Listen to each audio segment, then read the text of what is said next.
자, 오늘 하나님 말씀은 이사야입니다. 이사야 43장 16절부터 21절까지 말씀입니다.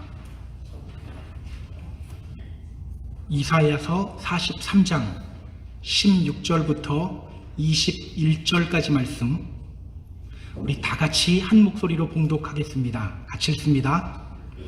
나 여호와가 이같이 말하노라.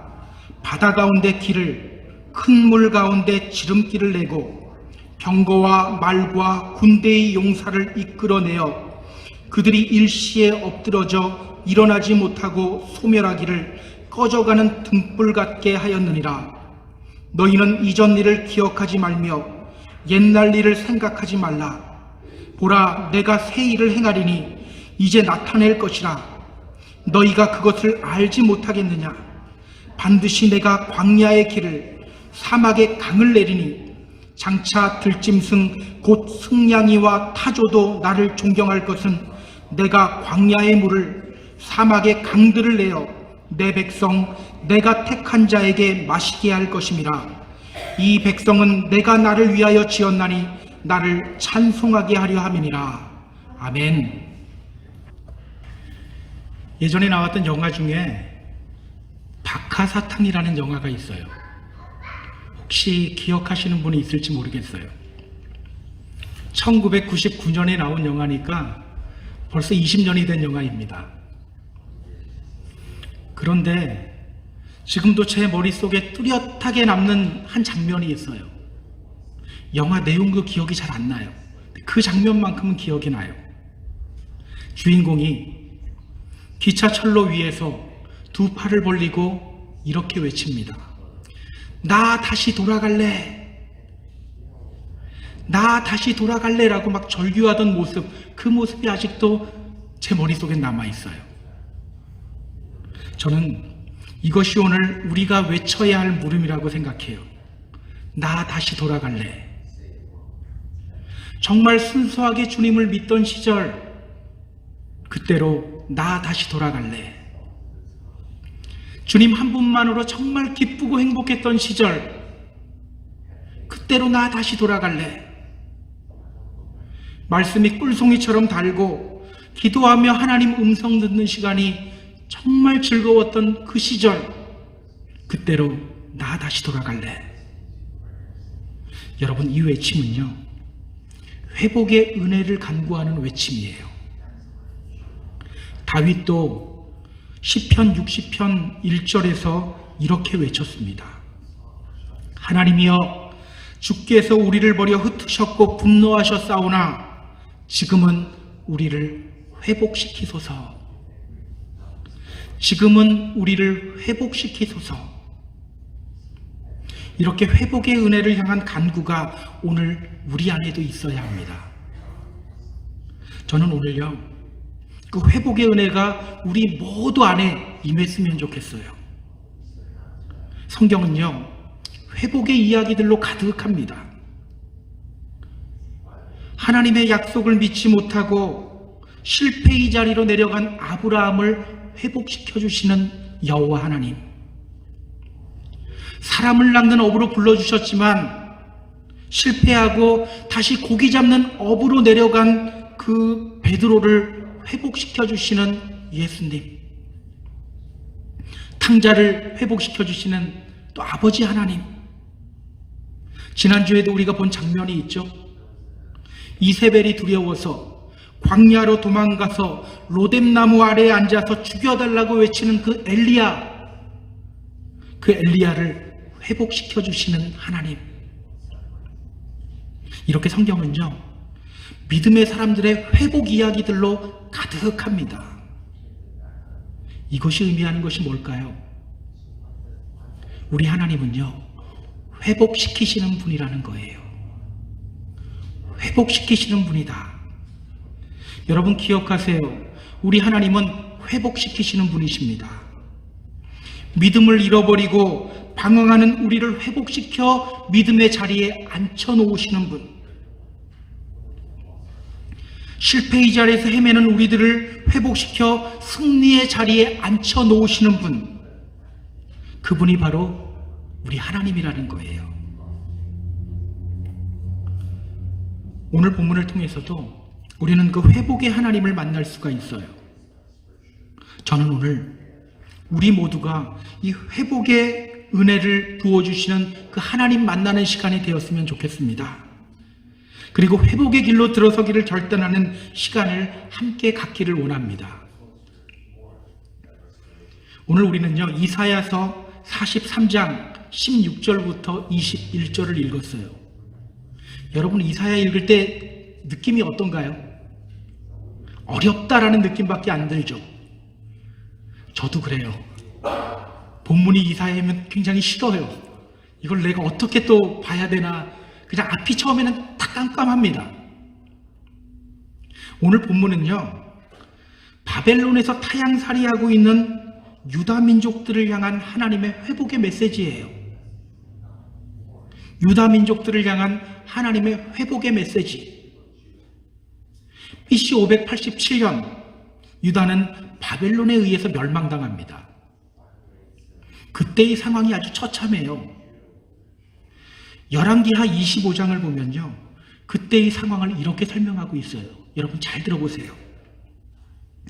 바벨론 왕 느부갓네살의 19째 해 5월 7일에 바벨론 왕의 신복 시위대장 느부사라단이 예루살렘에 이르러 여호와의 성전과 왕궁을 불사르고 예루살렘의 모든 집을 귀인의 집까지 불살랐으며 시위대장에게 속한 갈대아 온 군대가 예루살렘 주위의 성벽을 헐었으며 성중에 남아있는 백성과 바벨론 왕에게 항복한 자들과 무리 중 남은 자는 시위대장 느부사라단이 모두 사로잡아가고, 예루살렘 성과 성전 바벨론에 의해 이렇게 처참하게 붕괴되었어요. 그리고 사람들은 바벨론의 포로로 잡혀갑니다. 이때 유다의 마지막 왕이었던 시드기야는요, 두 눈이 뽑힌 채 쇠사슬에 묶여서 바벨론까지 끌려가요. 그러니 얼마나 처참한 상황입니까?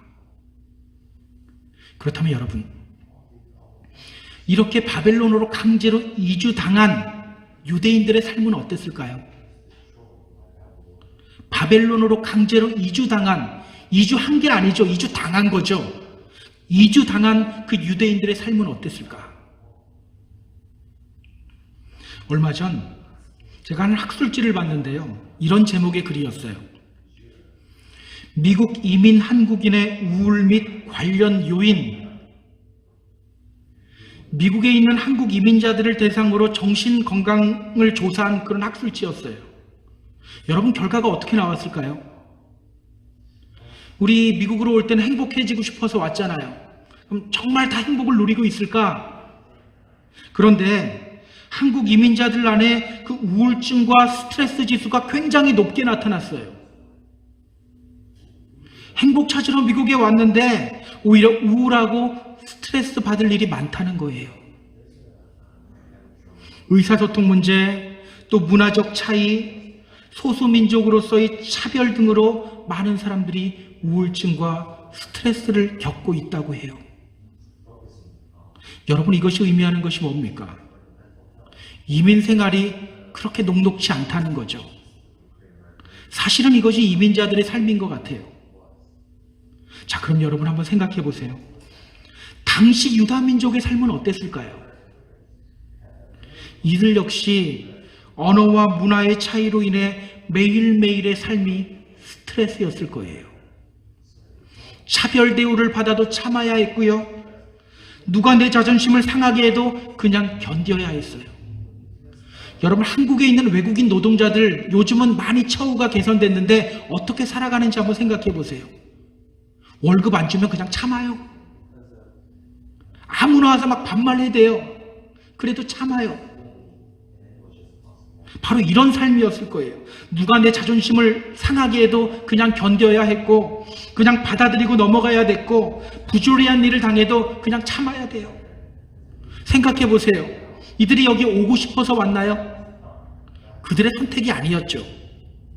나라가 망하게 되었고 포로가 되어서 강제로 이주 당한 거예요. 그러니 얼마나 극심한 스트레스 가운데서 살았을까요? 오늘 본문은요, 그런 그들을 향한 하나님의 회복의 메시지예요. 오늘 하나님은 그들에게 회복의 메시지를 선포하십니다. 오늘 본문 우리가 16절서부터 봤는데 그 위에 14절을 보면요, 하나님이 이렇게 말씀하셔요. 너희의 구속자여 이스라엘의 거룩하니 여호와가 말하노라. 너희를 위하여 내가 바벨론에 사람을 보내어 모든 갈대아 사람에게 자기들이 연락하던 배를 타고 도망하여 내려가게 하리라. 바벨론의 포로로 씨름하며 살아가는 유다 민족들을 향해 하나님이 말씀하시는 거예요. 내가 바벨론 다 쫓아버리겠다. 그리고 너희를 다시 회복시키겠다. 그런데 여러분, 여기서 우리가 한 가지 생각해 봐야 할 것이 있어요. 지금 그들이 이렇게 고통의 시간을 보내고 있는 이유가 무엇입니까? 왜 그들이 이렇게 힘든 삶을 살아가고 있습니까? 어쩌다 재수 없어서 이 일을 당하고 있는 건가요? 아니죠.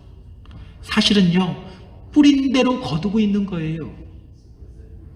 뿌린 대로 거두고 있는 거예요.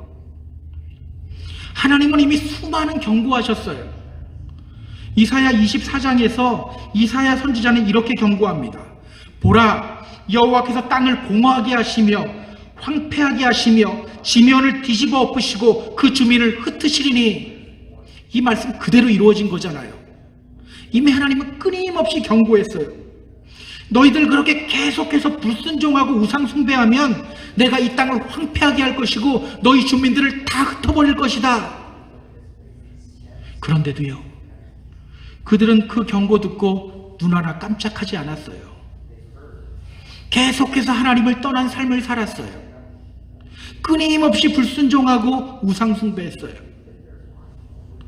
엘리야 선지자가 경고했을 때는 어떻게 합니까? 이사야는요, 그나마 왕족이에요. 엘리야 선지자가 경고했을 때는요, 그들은 엘리야 선지자를 조롱하고 감옥에 가두기도 했어요. 그 결과 이렇게 바벨론의 포로로 잡혀온 겁니다.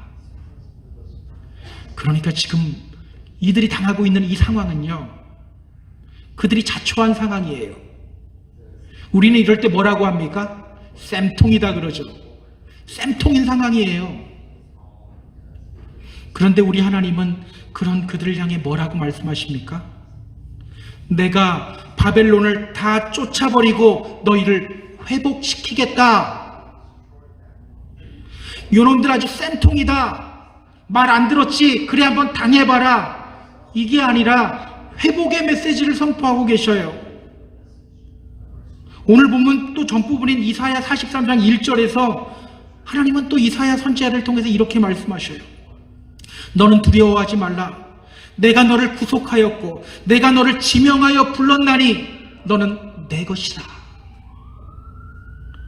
두려워하지 말라. 내가 너를 구속하였고 내가 너를 지명하여 불렀나니 너는 내 것이다. 여러분, 이런 하나님이 이해가 갑니까? 이해가 가세요? 저는 아무리 생각해도 이해가 가지 않더라고요. 하나님이 한두 번 참아왔습니까?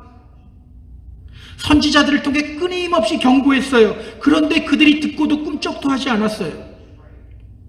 그래, 이놈들 쌤통이다. 이제 너희들 한번 당해봐라. 이래야 되는 거 아닌가요?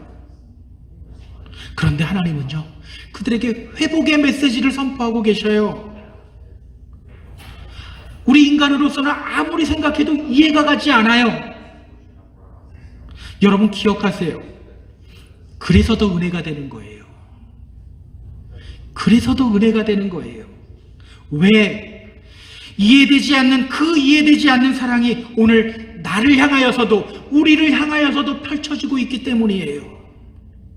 유다 민족에게 회복의 은혜를 베풀어 주신 그 하나님이 오늘 우리들에게도 그 회복의 은혜를 베풀어 주시고 있기 때문이에요. 여러분 기억하세요. 우리 하나님은요, 상한 갈대를 꺾지 아니하시는 분이에요. 우리는 과일 바구니가 있으면 그 중에 상한 과일이 있으면 어떻게 합니까? 갖다 버리잖아요. 왜? 다른 것들도 상하게 되기 때문에. 하나님은 그 상한 갈대를 꺾지 아니하시는 분, 꺼져가는 등불을 끄지 아니하시는 분,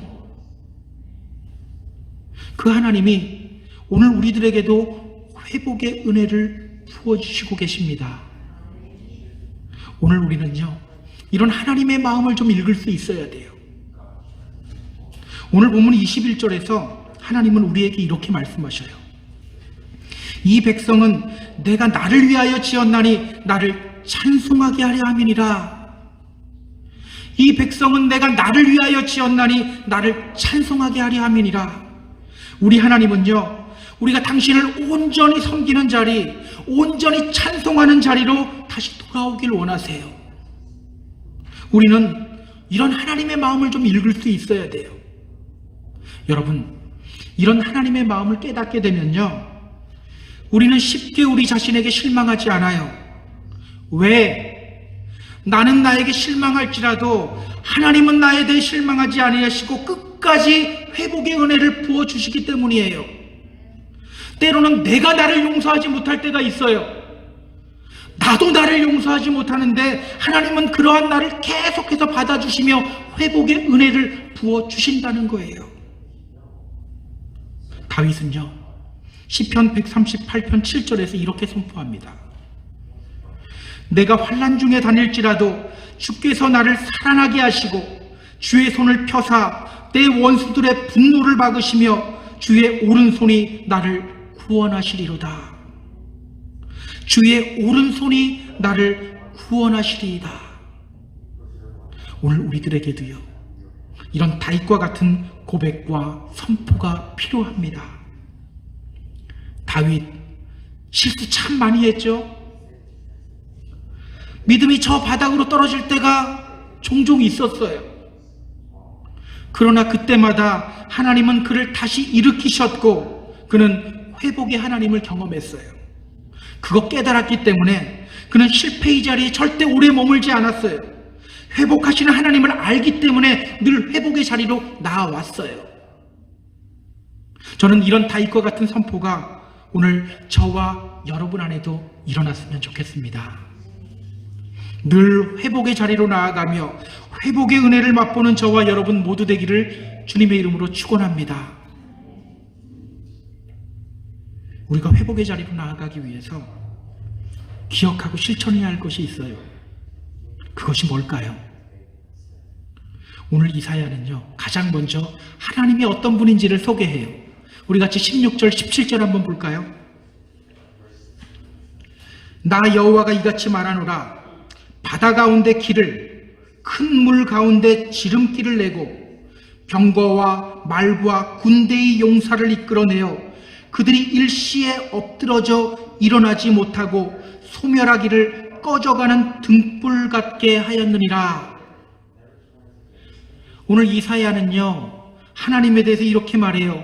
바다 가운데 길을 만드신 분, 병거와 말과 군대의 용사를 일시에 소멸하신 분.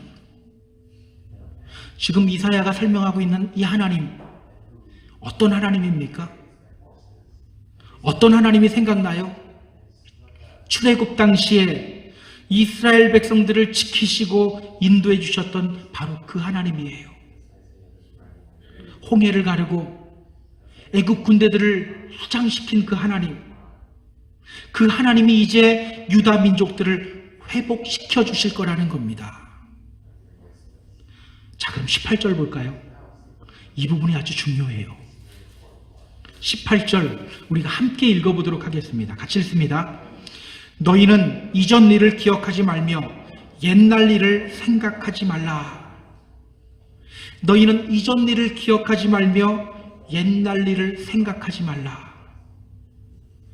바다의 길을 만드시고 애굽의 병거와 말과 군대를 물리쳐 주신 그 하나님에 대해서 선포하신 후에 이사야는 이렇게 말해요. 너희는 이전 일을 기억하지 말며 옛날 일을 생각하지 말라. 여러분, 뭔가 이상하지 않나요? 놀라운 역사를 행하신 하나님 기억하고 묵상하는 것, 이게 맞습니까? 아니면 빨리 잊어버리는 것이 맞습니까? 계속해서 기억하고 묵상하는 것이 맞잖아요. 우리는 끊임없이 주님의 은혜를 기억해야 되는 거예요.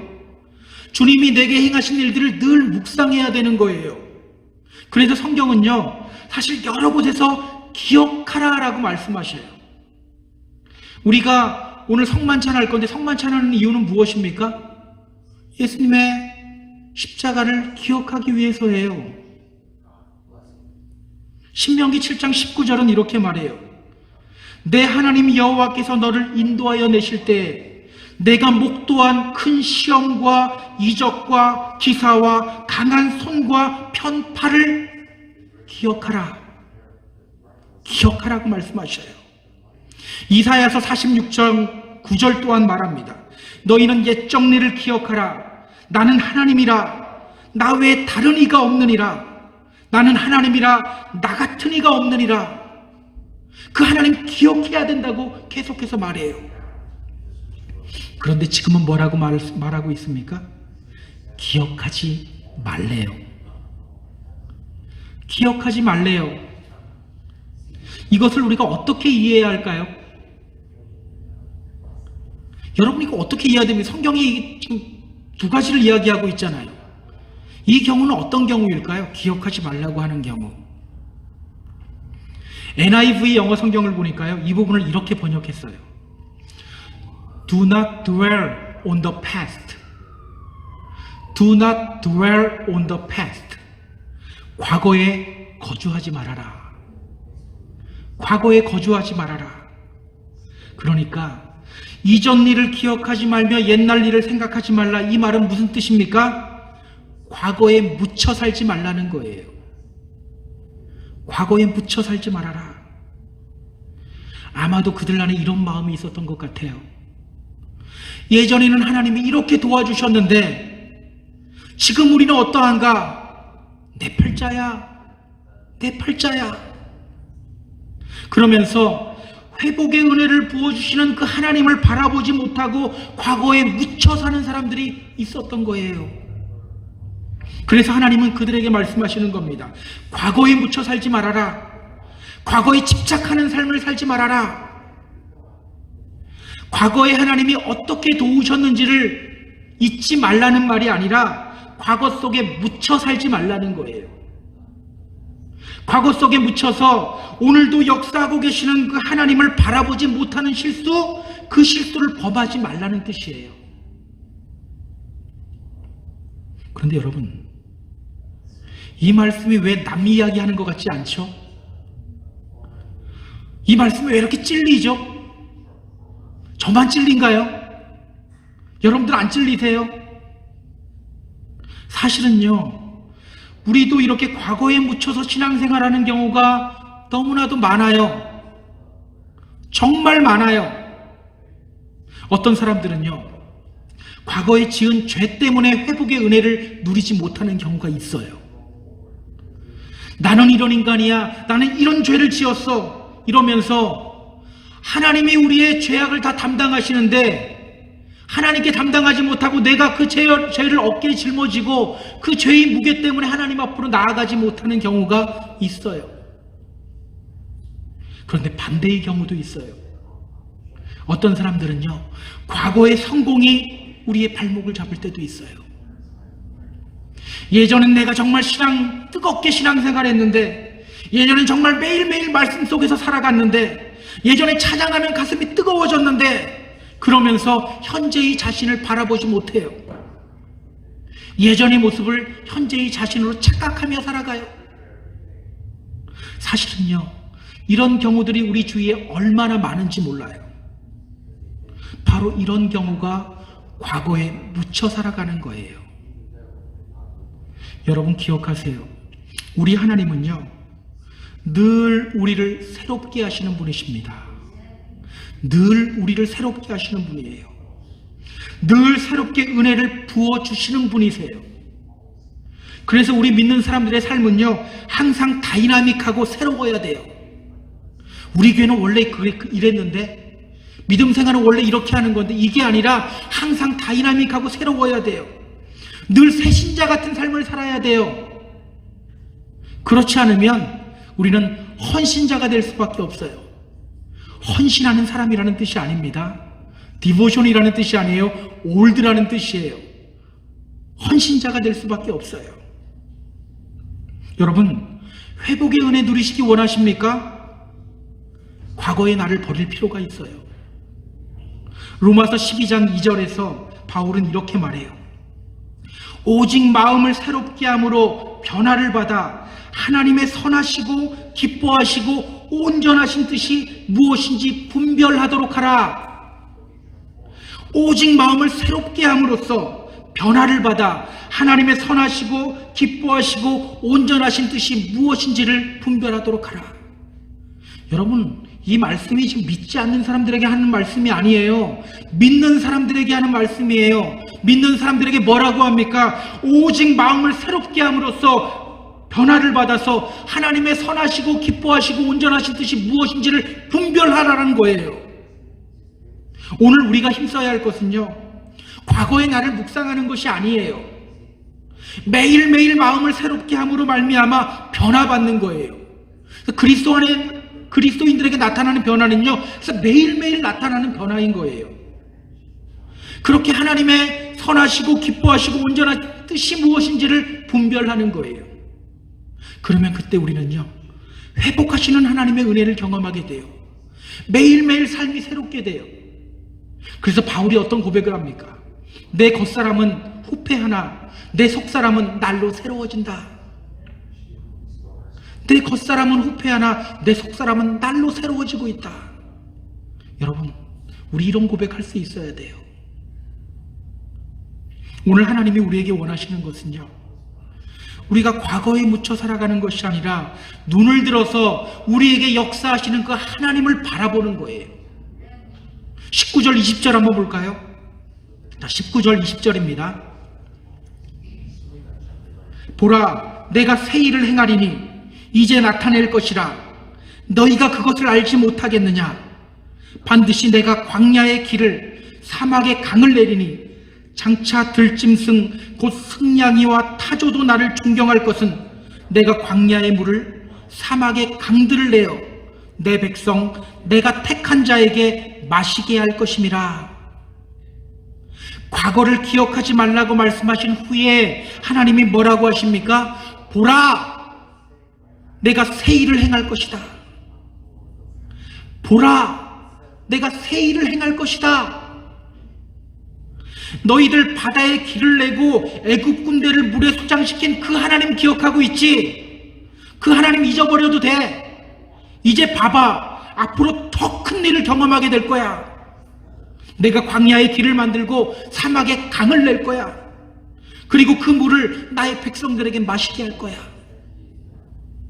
지금 과거 출애굽의 엑소더스가 아니라 바벨론의 엑소더스를 실행할 것이라고 선언하고 계시는 거예요.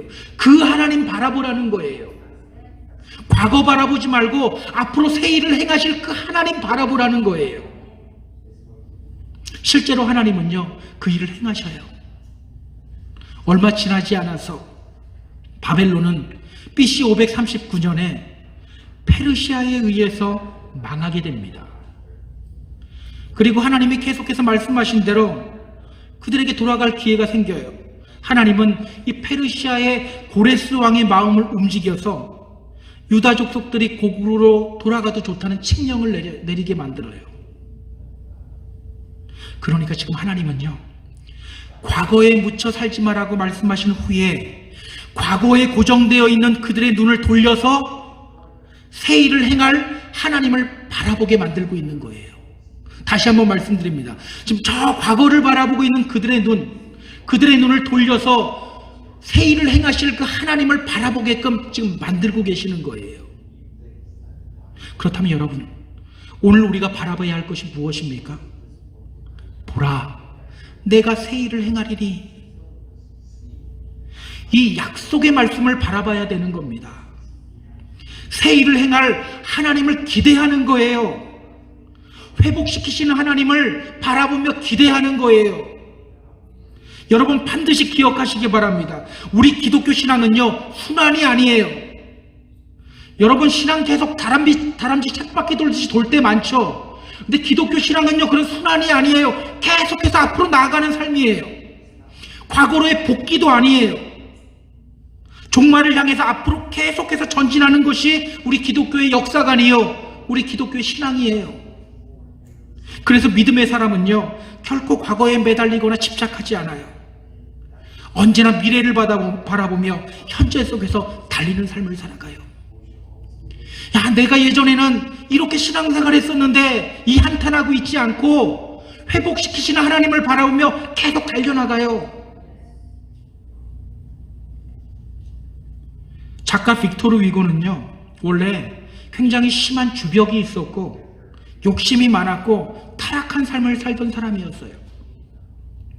그런데 어느 날 그는 사랑하는 딸의 죽음을 보게 됩니다. 그 딸의 죽음을 보면서 그가 이렇게 말해요. 이 비극은 하나님이 내게 주신 심판이다. 나의 딸이 죽은 것이 아니라 내가 죽은 것이다. 그는요, 자신의 과거를 버리고 다시 시작해요. 깨끗한 생활, 경건한 생활을 다시 시작하면서 글을 쓰기 시작해요. 그래서 나온 소설이 뭡니까? 바로 레미제라블이에요. 이 이야기에 나오는 주인공 장발장, 그 장발장의 변화, 그것이 곧 자신의 이야기였던 거예요. 만약 그가 딸의 죽음을 보면서 과거에 집착했으면 어땠을까요? 내가 딸이 살아있을 때 잘해주지도 못하고 술만 마시면 뭐라고 하고 그래 나는 못난 인간이야 이러고만 있으면 어떻게 됐을까요? 그의 삶은 변하지 않았을 거예요. 그가 미래를 바라보며 다시 나아갈 때 그의 삶이 변했던 거예요. 저는 오늘 우리 안에 새 일을 행하시는 하나님을 바라보는 그 눈이 열렸으면 좋겠습니다. 여러분, 우리 하나님은요, 지금 우리 보고 새 일 행하라고 말씀하시지 않으세요. 하나님이 새 일 행하시겠다고 말씀하셔요.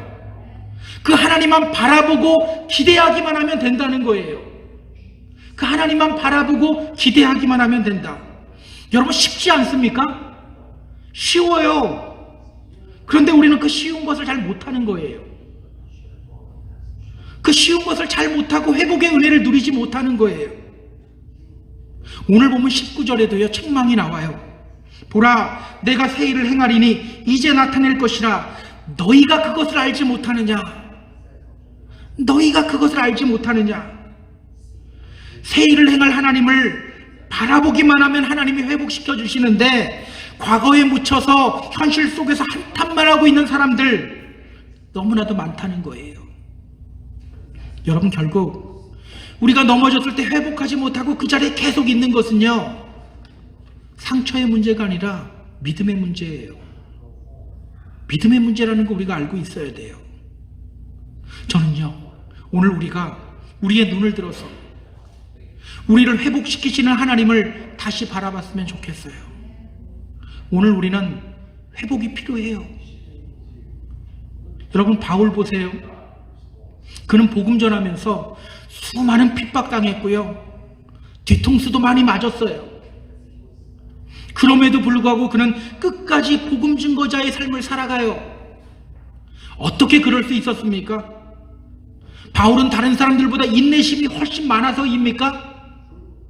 잘 참는 사람이라서 그런가요? 아니에요. 빌립보서 1장 16절에서 그는 이렇게 말합니다. 여러분, 잘 들어보세요.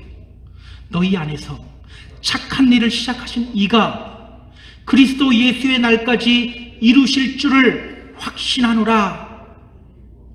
너희 안에서 착한 일을 시작하신 이가, 여러분, 믿음이 여러분 결심 같으세요? 아니에요. 주님이 우리 안에서 선한 일을 시작하신 거예요. 너희 안에서 착한 일을 시작하신 이가 그리스도 예수의 날까지 이루실 줄을, 우리 보고 이루라고 합니까? 아니죠. 주님이 이루어 가신다는 거예요. 그는요, 바울은 그 바라봄의 법칙을 알았던 거예요. 주님 바라보기만 하면 주님이 이루시게 만든다는 그 믿음이 있었기 때문에 그는 그렇게 핍박당하고 그렇게 배신당하고 그렇게 뒤통수 맞으면서도 믿음의 선한 싸움 싸워 나갈 수 있었던 거예요. 여러분 기억하세요. 우리 주님은 알파와 오메가 되신 주님이에요. 이 말은요, 주님이 시작하셨으니까 주님이 반드시 끝맺겠다는 말이에요. 하나님이 우리에게 믿음을 선물로 주시고 이 믿음의 길을 걸어가게 하셨으니 우리는 때로는 곁길로 가도 주님이 잡아다가 완성시키신다라는 말이에요. 우리는 비록 곁길로 갈 때도 있지만 우리를 완성시키는 그 하나님을 바라보기만 하면 하나님이 우리를 만들어 가시고 다듬어 가시고 그렇게 완성시켜서 승리의 자리에 앉혀 놓으신다는 뜻이에요. 바라보기만 하면 된다는 거예요. 주님의 이름으로 부탁드립니다. 여러분의 눈을 과거로부터 떼어서 새 일을 행하시는 하나님을 향해 고정하시기 바랍니다. 우리의 삶이 새로워질 것이고요, 회복의 은혜를 누리게 될 것입니다. 마지막 절 21절 볼까요? 자, 우리 21절 같이 읽어볼게요. 자, 같이 읽습니다. 이 백성은 내가 나를 위하여 지었나니 나를 찬송하게 하려 함이니라. 이 백성은 내가 나를 위하여 지었나니 나를 찬송하게 하려 함이니라. 그렇게 과거에 거주하지 않고 새롭게 하시는 하나님을 기대하고 하나님을 바라볼 때 오늘 우리 안에 하나님 찬양이 회복된다는 거예요. 내가 나를 보면 하나님 찬양할 자격이 없거든요. 그런데 하나님을 바라보면 하나님 찬양할 수 있게 된다는 거예요. 온전한 찬양이 회복된다는 겁니다. 1930년대에 미국의 큰 대공황이 찾아왔을 때 당시 법률가 출신이자 무정부주의자인 클래런스 데로우라는 사람이 있었어요. 아주 유명한 무신론자였어요. 미국이 경제공황을 겪게 되자 그는 자신의 무신론을 선전하기 시작합니다. 강연을 할 때마다 그는 이렇게 외쳤어요. 여러분, 이 사태를 보십시오. 하나님이 살아계신다면 이 어려운 상황을 우리에게 주셨겠습니까?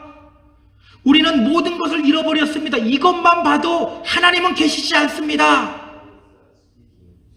어느 날 그가 사람을 모아놓고 또 무신론 강연을 하고 있을 때였어요.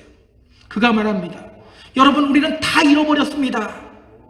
꿈과 재산을 잃어버렸어요. 노래까지 잊어버렸습니다. 이런 상황 속에서 우리가 어떻게 노래할 수 있습니까? 그런데요, 저 뒷자리에 있던 할머니 한 분이 번쩍 손을 드는 거예요. 그러면서 말합니다. I do. 저는 노래할 수 있습니다. 그 말에 그가 말해요. 아니, 어떻게 노래할 수 있습니까? 우리가 이 지경이 됐는데도요. 그러자 할머니가 이렇게 대답해요. Jesus Christ. Because of Jesus Christ. 예수님 때문에 노래할 수 있습니다. 예수님 때문에 노래할 수 있습니다. 그렇게 한 할머니가 그렇게 외치자 여러 곳에서 동조의 목소리들이 들리기 시작했어요. 그래, 맞아.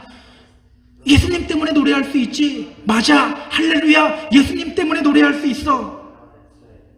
하나님이 없다고 외치던 그 무신론 강연장의 분위기가 순식간에 하나님을 인정하고 찬양하는 자리로 변하게 됐어요. 그는 이런 군중들의 모습을 보면서 큰 충격을 받습니다. 저는요, 오늘 이러한 일들이 우리 가운데서, 우리 각 가정에서, 이 믿음의 공동체 안에서 일어났으면 좋겠어요. 이 할머니가 이 어려운 중에서도 찬양할 수 있었던 이유가 무엇입니까? 온전하게 하시는 이인 예수를 바라보았기 때문이에요. 여러분, 과거의 신앙에, 과거의 자신으로부터 이제는 나오시기 바랍니다. 새롭게 하시는 하나님을 바라보며 여러분의 눈을 하나님께 고정시키시기 바랍니다. 그렇게 함으로써 주님을 찬양할 수 있는, 복되게 찬양하고 온전히 찬양할 수 있는 복된 믿음의 성도님들이 되는 저와 여러분 모두 되기를 주님의 이름으로 축복합니다. 축복합니다. 자, 우리 이 찬양 함께 하기를 원하는데요. 이 찬양은 다 표현 못해도 나 표현하리다라는 찬양이에요. 때로는 그런 걸 느껴요. 우리의 언어로 하나님을 찬양하기에 정말 부족하다. 근데 이 찬양은 노래예요. 내가 다 표현 못해도 주님 표현하면서 나아가겠습니다. 내가 다 고백할 수 없습니다. 그래도 고백하면서 나아가겠습니다. 그럴 때 우리는요, 계속해서 주님께로 나아갈 수 있게 되는 거예요. 우리 찬양하면서 주님, 제가 이 찬양하면서 정말로 주님께 계속 나아가며 회복의 은혜 누리겠습니다. 우리 함께 찬양하며 나아가도록 합니다.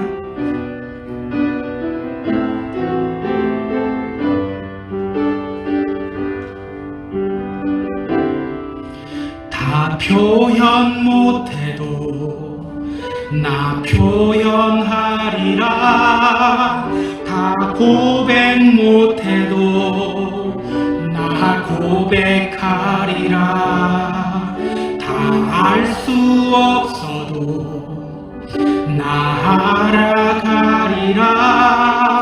다 담지 못해도 나 닮아가리라. 다 표현 못해도 다 표현 못해도 나 표현하리라. 다 고백 못해도 나 고백하리라.